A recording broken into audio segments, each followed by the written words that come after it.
Hello student, आशा है कि आप सभी अपने अपने घर पर रहते हुए कोविड के सभी नियमों को पालन कर रहे होंगे और आप सभी सुरक्षित होंगे। आपके college SRIB group of college पूर्वामी कानपुर ने आपकी पढ़ाई को बराबर कंटिन्यू करने के लिए आपके लिए ऑनलाइन वीडियो स्टार्ट करने का प्रोसेस किया है। जैसे कि लास्ट ईयर भी आपको पता है कि कई सारे ऑनलाइन वीडियो आपको भेजे गए थे, जिससे आपकी पढ़ाई जो थी वो कंटिन्यू होती रही और आपको कोई प्रॉब्लम नहीं हुई। सारे वीडियो आप लोगों ने अच्छे से पढ़े होंगे और समझ में भी आया होगा और आप लोगों ने सारा मतलब कि कोर्स जैसा भी था अपने व्हाट्सएप ग्रुप में कमेंट बॉक्स में जैसे भी आपने कहा था आपको सारी प्रॉब्लम के सोल्यूशन भी मिले थे। इस बार भी कुछ ऐसा ही किया है आपके कॉलेज ने। आपके सारे जो प्रॉब्लम है उनके सोल्यूशन आपको कमेंट बॉक्स जैसे भी आप भेजोगे व्हाट्सएप ग्रुप में कमेंट करके, तो आपके जितनी भी प्रॉब्लम हो उनका सोल्यूशन मिलेगा। और आपको आज यहाँ पे जियोलॉजी का फर्स्ट पेपर हम पढ़ाने जा रहे हैं, जिसमें पेपर का नाम तो पता है, आपको क्लास में भी बता चुकी हूँ। कोर डेटा आपने BSc फर्स्ट ईयर में पढ़ा होगा, तो BSc फर्स्ट ईयर में आपने क्या पढ़ा था? Non core data. जितने भी थे नॉन कोर डेटा मतलब होता है अकशेरुक जिनमें कोशिकाएं नहीं पाए जाते हैं। और ये सेकेंड ईयर इसमें आपको पता है क्या पढ़ना है? कोर डेटा के बारे में पढ़ना है, जिसमें कोशिकाएं पाई जाती हैं। हाँ, तो इसमें क्या है, कोर डेटा जो है इसमें कोशिकाएं पाई जाती है। पेपर का नाम होगा कोर डेटा कोशिका। तो इसमें यूनिट फर्स्ट में आपके 2 क्लास है, जिसमें आपको हेमी कोर डेटा और शेफेलो कोर डेटा के बारे में पढ़ना है। जिसमें जो हेमी कोर डेटा है इसमें बेलानोगस जो जंतु है उसके बारे में पढ़ना है। शेफेलो कोर डेटा में आपको ब्रैंकियोस्टोमा के बारे में पढ़ना है। हेमी कोर डेटा और शेफेलो कोर डेटा।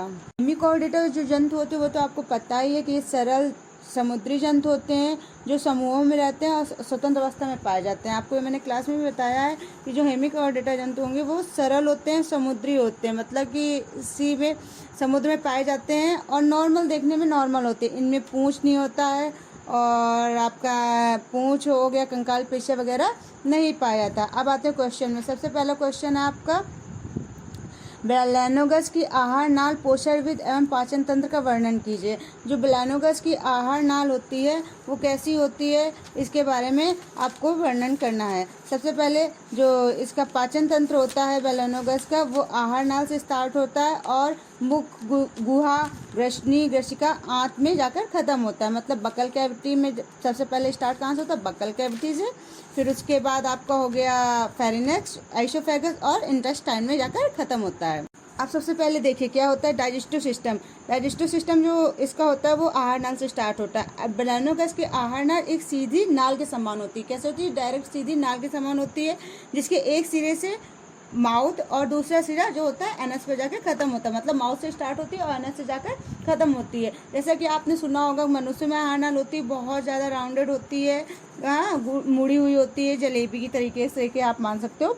लेकिन जो बेलानोगस होती है इसमें डायरेक्टली होती है, मतलब सीधी होती है और मुख से स्टार्ट होती है और जाकर एनस में ख़त्म हो जाती है, लाइक अ पाइप। और जो इसका सबसे पहले क्या होता है? मुख गुहा में कॉलर सुंडिका व्रंत मध्य आहार सतह मुख में स्थित होता है, जो कि मुख से स्टार्ट होता है और जाकर सिलिएट और ग्रंथियल में जाकर खुलता है। ठीक है, इसके बाद क्या होता है? जो मुख की छत होती है खोखली होती है और जाकर ये मुख जो होता है लास्ट में किस में खुलता है? जाके पहले मुख से स्टार्ट हुआ भोजन, फिर जाकर ग्रसनी में पहुंचता है। सेकेंड स्टेप क्या पहुंचते हैं? ग्रसनी मुख गुहिका के जस्ट पीछे पाई जाती है। और ये कैसी होती है? यू आकार की नली होती है जिसमें गिल और दरारें पाई जाती हैं। ये जो गिल दरारें होती हैं वो हमारी डाइजेस्टिव पार्ट होती हैं और जाकर भोजन यहाँ पे क्या एक तरीके से कह सकते हैं जाकर पिसने लगता है। ठीक है, पिसता, उसके बाद भोजन कहाँ जाता है? ग्रसिका में जाते हैं। ग्रसिका के ठीक ग्रसनी जो होती है, ग्रसनी के जस्ट अपोजिट साइड सबसे पहले हमारा क्या हुआ? मुख के पीछे क्या हमारा पाया? ग्रसनी के पीछे ग्रसिका को क्या बोलते हैं? आइसोफेगस होती है। यह बहुत ही छोटी होती है और ये जाके कहाँ खुलती है? सीधे आंत में जाके खुलती है। आंत में जाके आपको पता है कि सारा भोजन जो होगा वो अच्छे से पच जाएगा और पच के कहाँ जाएगा? एनस में जाएगा। जो आंत होती है वो हमारी लंबी पतली नली के समान होती है। अग्र यकृत आंत तथा पश्च यकृत भाग जो होता है वो बटी होती है। यकृत आंत प्रवेश में बहुसंख्यक उभरे हुए यकृत होते हैं और ये जो आहार नाल होती हैं वो ग्रंथिल तरीके होती हैं और यहाँ पे जाके भोजन जो होता है पिसता है। पिसने के बाद अनस से जाकर शरीर से बाहर निकल जाता है। इस तरीके से क्या होता है कि ब्लैनोगस का आहार नाल जो होती है वो संपूर्ण हो जाती है। अब ब्लैनोगस का जो भोजन प्रशासन भी क्या होता है, फूड मैकेनिज्म का मतलब होता है कि कैसे खाना लेता है और कैसे डाइजेस्ट करता है।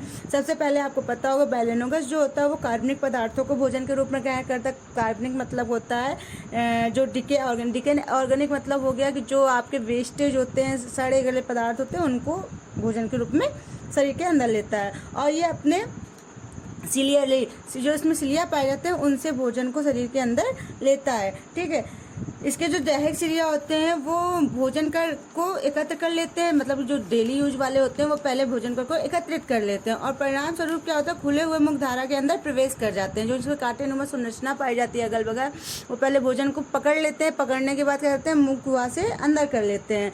मुख गुहा के सिलिया के कार्य के लिए सहायक होते हैं। मुख गुहा जो होते हैं, मुख गुहा में सिलिया जो होते हैं कार्य के लिए सहायक पाए जाते हैं। ग्रसनी या गिल के क्षेत्र में गिल दरारों से गुजरता है और भोजन को क्या करता है, मिट्टी के कण जो होते हैं जैसे कि पड़े रहते हैं उनको आपस में लड़के आपस में शरीर के अंदर कर लेते हैं। और क्या कहते हैं, उसके बाद जो भोजन होता है वो कण को पीछे, जो हमारी ग्रसिका होती है पीछे ले जाती है और आहार नाल की उपस्थित में क्रमांकन गति प्रदर्शित करती है। क्रमांकन मतलब होता है लगातार, स्टेप बाय स्टेप फिर से दोहराती रहती है और फिर जाके ये क्या होती है कि इसको लास्ट में एनएस द्वार से शरीर से बाहर कर देती है। ये आपकी फूड मैकेनिज्म पूरी हो गई। इसके बाद नेक्स्ट स्टेप आपका आता है पाचन। पाचन कैसे होता है, जो कार्बनिक पदार्थों का पाचन होता है वो यकृत की अंध नालों तथा आहार नालों की कुछ अन्य ग्रंथियों द्वारा स्रावित पदार्थ एंजाइमों द्वारा होता है। जो क्या होता है, यकृत जो पाया जाता है ब्लैनोगस में, उसमें आपका आहार नाल जो होता है उसमें काम करता है। उसके बाद जो पाचक पदार्थ होता है उनको एंजाइम से, आपको पता है एंजाइम जो होते हैं खट्टे पदार्थ वगैरह होते हैं जिससे भोजन की डाइजेस्ट जो होती है बहुत जल्दी होती है। आइसोप्रागर की ग्रंथियाँ जो होती है कोशिकाओं में एंजाइम को स्राव करती हैं। मिट्टी या कीचड़ अपचित भोज पदार्थ केंचुए की बीट की भात सर्पिल कुंडलियों के रूप में गुदा द्वार से बाहर निकल जाते हैं। फिर क्या होता है, मिट्टी जो कीचड़ के रूप, मिट्टी जो होती है कीचड़ के रूप में हो जाती है। कीचड़ के बाद क्या होता है, जो उसमें पानी होती है पानी के रूप में शरीर से बाहर निकल जाती है। धीरे धीरे क्या होती है, पानी के रूप में शरीर से बाहर निकल जाती है। इस तरीके ब्लैनोगस में पाचन विधि कंप्लीट हो जाती है। आशा करती हूँ कि आप सभी को ये बातें समझ आ रही हो। जो बातें न समझ आए बच्चों आप लोग कमेंट बॉक्स में लिखिएगा। ठीक है, नेक्स्ट क्वेश्चन आपका बनता है, हेमिकॉर्डेटा जो होते हैं उनके समान लक्षण बताइए और उसके गणों का वर्गीकरण कर लक्षण व उदाहरण दीजिए। हेमिकॉर्डेटा होते क्या है, अभी मैंने पहले भी बताया। हेमिकॉर्डेटा जो होते हैं, इसमें पहली बात तो आपको जो जंतु पाया जाता है वो ब्लैनोगस पाया जाता है। हेमिकॉर्डेटा जो जंतु होते हैं वो कैसे होते हैं, कहाँ पे पाए जाते हैं, सबसे पहले ये क्या होते हैं, समुद्री होते हैं, सरल होते हैं, समुद्री होते हैं और स्वतंत्र अवस्था में सुरंगों में रहते हैं। समुद्र में क्या होता है, सुरंग बनाकर अंदर स्वतंत्र का मतलब होता है ये कोई डिस्टर्ब करने वाला इनको नहीं रहता है। इनमें पूंछ, एट्रीडियम तथा कंकाल पेशियां नहीं पाई जाती हैं। नोटोकॉर्ड अग्रभाग के मुख के ऊपर होता है। ठीक है, शरीर 3 भागों में विभक्त होता है। ये बात आप जरूर अच्छे से याद कर लें। इनका जो शरीर होता है वो 3 भागों में, जो आपके हेमिकॉर्डेटा होते हैं जितने भी जंतु होते हैं इनके शरीर क्या होते हैं 3 भागों में विभक्त होते हैं। एक होता है प्रोबेसिस कॉलर, फर्स्ट नंबर प्रोबेसिस, दूसरा होता है कॉलर और तीसरा होता है ट्रंक, मतलब प्रोबेसिस, कॉलर और ट्रंक। और इसमें फ्रेंजियल दीवारों के अनेक फ्रेंजियल क्लिप्स भी पाए जाते हैं। इनमें जो फ्रेंजियल दीवारें होती हैं, फ्रेंजियल मतलब होता है घुमावदार, आपस में जो दीवारें होती हैं उनमें कई सारे फ्रेंजियल क्लिप्स भी पाए जाते हैं। लाइक आपको अपने अभी बताया सिलिया वगैरह।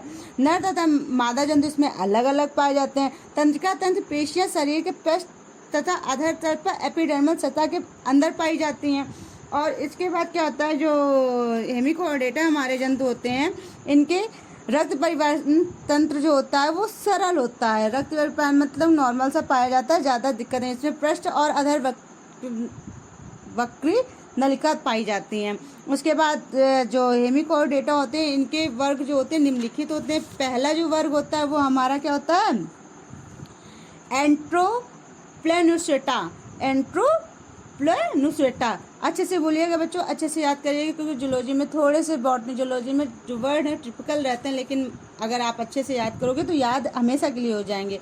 तो एंट्रोप्लेनुसेटा जो वर्ग होते हैं, इस वर्ग के जंतु एकोन वर्ग तथा ट्रंक वर्ग के होते हैं। एकोन वर्ग मतलब एकल होते हैं और ट्रंक मतलब होते हैं घुमावदार होते हैं। ठीक है, ये यू आकार के व नलिका में सुरंग में अकेले रहते हैं। ये यू आकार की नलिका में रहते हैं और सुरंग में अकेले रहते हैं। ठीक है, इनके क्या होते हैं, जो सुरंग होती है वो बलुई जमीन से बनी होती है। इनका भी शरीर 3 भागों में बटा होता है। आपको पता होगा, पहले भी मैंने बताया था क्या होता है, प्रोबेसिस, कॉलर और ट्रंक या धड़। ठीक है, प्रोबेसिस तथा कॉलर के मध्य एक पतला स्टॉक स्थित होता है। नेक्स्ट नंबर है फ्रंजियल, जो होते हैं इनमें भी क्लिपिड्स के द्वारा गिल छिद्रों की संख्या असीमित होती है। एपिडर्मिस सिलिएट तथा ग्रंथिमय होते हैं। इसका उदाहरण जो होता है आपका नेक्स्ट जो इसका है एंट्रोप्लेनेशोटा का जो उदाहरण है, ये हमारा सबसे पहले ब्लैनोगस होता है, दूसरा होता है टाइकोडेरा और इसके बाद साइकोग्लॉसिस भी इसका उदाहरण होता है। नेक्स्ट आपका वर्ग जो आता है वो टेरोब्रैंकिया नामक आता है। ये जो जंतु होते हैं वो हमारे अचल होते हैं, एकल होते हैं और कॉलोनियल भी होते हैं। अचल मतलब हो गया कि ज़्यादा चलने में दिक्कत होती है इनको, तो स्थिर रहते हैं। और उसके बाद एकल मतलब एक होते हैं और अकेले जीवन यापन कर सकते हैं एक तरीके, और कॉलोनियल होते हैं, कॉलोनी बनाकर रहते हैं। इस क्लास के जंतु या तो किसी आधार से चिपके होते हैं और यू आकार के होते हैं। लास्ट वाला जो हमने पढ़ाया था उसमें बताया था उनका जो आकार होता है उनमें भी यू आकार की सुरंग बनाकर रहते हैं, ये भी यू आकार की सुरंग बना के रहते हैं। तो ये सिमिलर हो गया एक तरीके से कुछ जगह। भोजन के कण मुख में सिलियरली टैटिकल गति द्वारा प्रवेश करते हैं। भोजन कण जो होते हैं मुख में सिलियर, मतलब मैंने आपको बताया था ब्लैनोगस की जो भोजन की बताई थी ना कि सिलिया द्वारा इनमें भोजन जाता है, वही इसमें दिखाया है। आहार ना यू आकार का होता है। उसके बाद जनोदों की संख्या कम होती है, मतलब इनमें जो एक तरह रिप्रोडक्टिव ऑर्गन होते हैं वो कम सक्रिय पाए जाते हैं। ठीक है, प्रजनन ब्रीडिंग द्वारा होता है। ठीक है, और ये जो आपका टेरोब्रैंकिया गण है, वर्ग है सॉरी, इसमें ऑर्डर जो होते हैं वो दो होते हैं।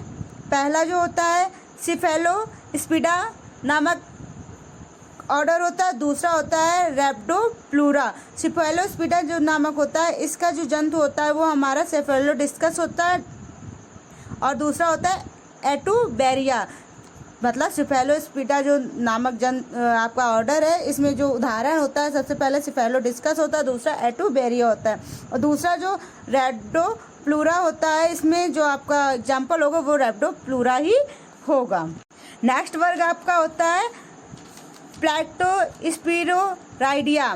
क्या होता है? प्लैक्टोस्पिरोराइडिया। इस वर्ग के जो अंतर्गत कुछ छोटे गोलाकार पारदर्शी और बेला पूर्ति लार्वा पाए जाते हैं, मतलब प्रॉपर जंतु नहीं, इनके लार्वा पाए। इन्हें प्लैक्टोस्पिरा या पैलिजिका नामक किसी अज्ञात हेमिकॉर्डेटा का विशिष्टीकरण टर्नेनेरिया समझा जाता है। लार्वा जो होता है शरीर का व्यापक रूप शाखा द्वारा बटा होता है और इनकी जो आहार नाल होती है वो यल आकार की होती है। मतलब जो हमारा बेलोनोगस पाए जाते हैं उनके आहार नाल बिल्कुल सीधी पाए जाते थे। इनमें क्या होता है, इनकी जो आहार नाल प्लैक्टोस्पिरोराइडिया का होगा, इनका जो आहार नाल होगा वो किसी एल आकार का होगा। उसका नेक्स्ट वर्ग आपका है ग्लैप्टोलिटा। ग्लैप्टोलिटा वर्ग के जो जंतु होते हैं वो जीवाश्म होते हैं। जीवाश्म मतलब बहुत पुराने दलदली स्थानों में पाए जाते हैं, तो पता है जीवाश्म ग्लैप्टोलाइट्स जैसे एंडोग्रैप्टस, ऑर्डोसियन और सिल्यूरियन कॉल में बहुतायत से मिलते थे, जिन्हें हेमिकॉर्डेटा के अंतर्गत एक जीवाश्म वर्ग ग्लैप्टोलिटा के में स्थान दिया गया है। इनके नलिकाकार काइटिन युक्त कंकाल तथा निवही स्वभाव रैप्टोप्लूरा जो होते हैं उनके साथ बंद होते हैं। मतलब जो जैसे रैप्टोप्लूरा वर्ग के जंतु उन्हीं की तरीके जो आपके ये ग्लैप्टोलिटा है सेम एज होते हैं। मतलब जैसे रैप्टोप्लूरा थे वैसे ही आपके ये ग्लैप्टोलिटा वर्ग के जंतु भी जो होते हैं वो पाए जाते हैं। ठीक है, नेक्स्ट क्वेश्चन है एम्फिऑक्सिस रक्त परिवहन तंत्र का चित्र बनाए। स्टूडेंट मैंने इसमें बना रखा है, आप देखिए ऐसे बनाना है और आपको अच्छा सा बनाना है, इसको आपको प्रैक्टिस करना है क्योंकि बहुत बार एग्जाम में ये पूछा जा चुका है। और इसके बाद नेक्स्ट क्वेश्चन आपका आता है मोस्ट इम्पॉर्टेंट, जरूर याद कर लीजिएगा स्टूडेंट, क्योंकि ये पूछा बहुत बार गया और बच्चों इसमें बहुत कंफ्यूजन भी होता है, बच्चे नहीं समझ पाते और गलत करके भी चले जाते हैं। तो जो नेक्स्ट क्वेश्चन है प्रोटोनेफ्रिडिया, इसको ज़रूर अच्छे से याद करिएगा। इसको मैं अच्छे से समझा दे रही हूँ। पहले तो आप ऊपर चित्र देख लीजिए। एम्फीऑक्साइड रक्त परिवहन का तंत्र का इसका देखिए दो प्रकार का होता है, एक तो वेंट्रल होता है, एक डोर्सल होता है, मतलब अग्रभाग और पृष्ठभाग दोनों होता है। इसमें मैंने आपको वेंट्रल आधार भाग जो होता है वेंट्रल भाग उसको बना रखा है। आप इसे अच्छे से देखिए और देखने के बाद इसकी लेबलिंग सहित इसे अच्छे से याद कीजिएगा, ताकि आप जो एग्जाम में करें तो आपको प्रॉब्लम ना हो और अच्छे से याद रहे। नेक्स्ट आपका क्वेश्चन है प्रोटोनेफ्रीडिया क्या होता है। पहली बात तो आपको ब्रैंकियोस्टिग्मा पता होगा। ब्रैंकियोस्टिग्मा जो होता है आपका सिफालोकॉर्डेटा जो होता है उसमें पाया जाता है। तो ब्रैंकियोस्टिग्मा के उत्सर्जन में प्रोटोनेफ्रीडिया पाया जाता है। आपको पता होगा जो जंतु होते हैं उनका उत्सर्जन किससे होता है, नेफ्रीडिया से होता है। लेकिन अब प्रोटोनेफ्रीडिया क्या है ये देखिए, ब्रैंकियोस्टिग्मा में पाया जाता है। यह 90 जोड़ी विशिष्ट प्रकार के परिवर्तित एक्टोडर्म नलिकाएं हैं, मतलब 90 जोड़ी, जैसे 90 जोड़ी नेफ्रीडिया जब मिलती है उनसे प्रोटोनेफ्रीडिया पड़ता है, जिनका एक जोड़ा प्रत्येक देह खंड में स्थित रहता है। ये नेफ्रीडिया प्रत्येक पार्श्व तथा प्राथमिक गिल के छेड़ों के अनुपस्थित दरारों के रूप में होते हैं। ठीक है, प्रोटोनेफ्रीडिया एक मुड़ी हुई नेफ्रीडिया नली होती है। ठीक है, जिसमें प्रोटोनेफ्रीडिया जो होगी वो मुड़ी हुई नेफ्रीडिया नली होगी। आपको डायग्राम में मैंने देखिए बताया है, जिसमें पतली नलिका समूह में होती है। इन नलिकाओं के सेलेनोसाइट कोशिकाएं पाई जाती हैं। इन नलिकाओं में कौन सी कोशिकाएं पाई जाती हैं, सेलेनोसाइट पाई जाती हैं, जो कि हमारा उत्सर्जन करने में हमको आपके ब्रैंकियोस्टिग्मा इनको हेल्प कराती हैं। ठीक है, नलिकाओं के समूह में अनुदैर्ध्य सिलोम नालों के रूप में उभरे होते हैं। ठीक है, प्रोटोनेफ्रीडिया का एक सिरा सिलोम में होता है और दूसरा सिरा एट्रिडियम में खुलता है। प्रोटोनेफ्रीडिया रक्त साइनसों के में से सिलोम द्रव के वितरण के द्वारा नाइट्रोजनी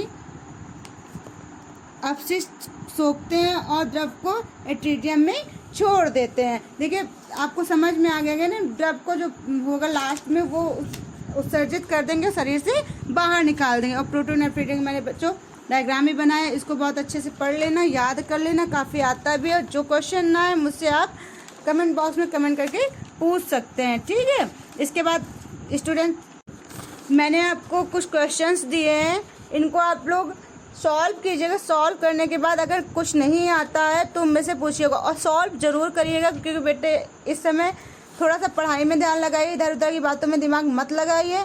और आपको जो क्वेश्चन है वो पढ़ोगे तो आपका मन जो होगा पढ़ाई में लगेगा और आपको ज्ञान भी मिलेगा। दूसरी बात, आपका जो दिमाग इधर उधर की बातों में परेशान रहता है वो भी कम होगा। ठीक है, कोशिश करिए कि सारे क्वेश्चन सॉल्व करिए। आप लोग होमवर्क है एक तरीके से आपका ये। ठीक है स्टूडेंट, पहला क्वेश्चन है एम्फीऑक्सस के मध्य आहार नली को दिखाते हुए अनप्रस्थ का नामांकित चित्र बनाइए। इसमें केवल चित्र बनाना है, आप लोग इसका वर्णन भी कर सकते हो। दूसरा क्वेश्चन, यूरोकॉर्डेटा और सिफेलोकॉर्डेटा की तुलना कीजिए। यूरोकॉर्डेटा क्या होता है, सिफेलोकॉर्डेटा क्या है, इनको याद करिए और उसकी तुलना कीजिए कि क्या इनमें सिमिलरिटी पाई जाती है। ब्रैंकियोस्टिग्मा के रुधिर परिवहन तंत्र का वर्णन करना है। ब्रैंकियोस्टिग्मा के रुधिर परिवहन मैंने बताया था, वेंट्रल और डोर्सल दोनों पाए जाते हैं। वेंट्रल मैंने बना के बताया, तो आपको डोर्सल बनाना है। ठीक है, एम्फीऑक्सस के तंत्रिका तंत्र का संवेदी अंगों का वर्णन कीजिए। संवेदी अंग आपको पता ही होंगे क्या होते हैं, सेंस ऑर्गन क्या होते हैं। तो एम्फीऑक्सस के तंत्रिका तंत्र का वर्णन करना, उसके संवेदी अंगों का भी अलग अलग वर्णन करना। अच्छा, वीलम और चक्रांग क्या होता है, ये क्वेश्चन आप देखिएगा ना है तो मेरे से कमेंट बॉक्स में आप कमेंट करिएगा, तो मैं आपको दूसरे वीडियो में बताऊंगी।